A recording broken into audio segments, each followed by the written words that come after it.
আসসালামু আলাইকুম, welcome my new another video. মাশাআল্লাহ, আজকে সকাল সকাল চলে আসলাম কোয়েল পাখির ডিম তোলার জন্য।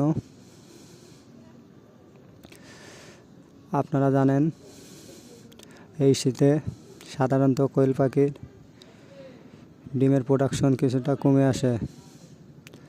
এই জন্য আপনারা এই শীতে যাতে কোয়েল পাখির প্রোডাকশন না কমে, তার জন্য কোয়েল পাখিকে ঠিক সময় মতো 3 বেলা খাবার দেবেন। যদি চান আপনারা 4 বেলাও দিতে পারেন, কিন্তু ঠিক সময় মতো নিয়ম মাফিক খাবার দেবেন। এর কারণে কি হয়, কোয়েল পাখির ডিমের প্রোডাকশন অনেকাংশেই কমে না, ফলাফল ভালো আসে। এই জন্য চেষ্টা করবেন খাবার টাইম মতো দেওয়ার জন্য। আর কোয়েল পাখির রোগ বালাই বলতে তেমন কিছুই নেই, কিন্তু এই শীতকালে ঠান্ডার রোগটাই বেশি হয়। এই জন্য আপনারা চেষ্টা করবেন যাতে কোয়েল পাখির ঠান্ডা না লাগে। আপনারা যথাসম্ভব পারেন কোয়েল পাখিকে পানি ফুটায় খাওয়ানোর চেষ্টা করবেন। আমি কোয়েল পাখিকে পানি ফুটায় খাওয়াই সাধারণত, এতে কোয়েল পাখি ঠান্ডার হাত থেকে অনেকটাই সুরক্ষা থাকে। আপনারা দেখতে পাচ্ছেন যে ডিমগুলো অতি যত্ন সহকারে আলাদা করা হয়। আমি মূলত ডিমগুলো আলাদা করি, এখানে 2 ভাগে ভাগ করি।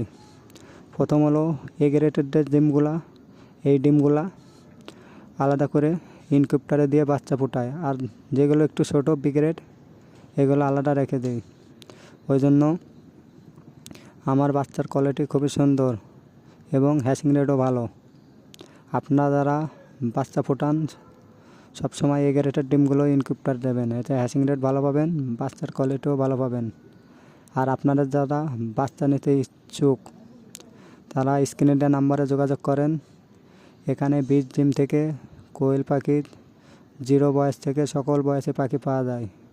আর কেউ যদি আপনারা ফিমেল নিতে চান, রানিং ডিম পাড়া ফিমেল, সেক্ষেত্রেও দেওয়া যাবে, তবে এখন রেটটা একটু বেশি।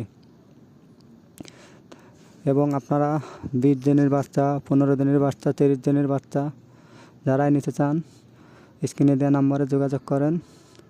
অবশ্যই আগে বুকিং দিতে হবে, বুকিং দিলে আপনাদের সব বয়সে বাচ্চাই দেওয়া যাবে।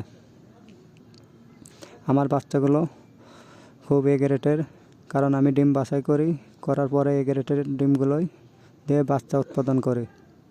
আর অরিজিনাল জাপানি জাতের কোয়েল, আপনারা যারা জাপানি জাতের কোয়েল নিতে ইচ্ছুক তারা যোগাযোগ করতে পারেন। আসসালামু আলাইকুম, ভালো থাকবেন সবাই।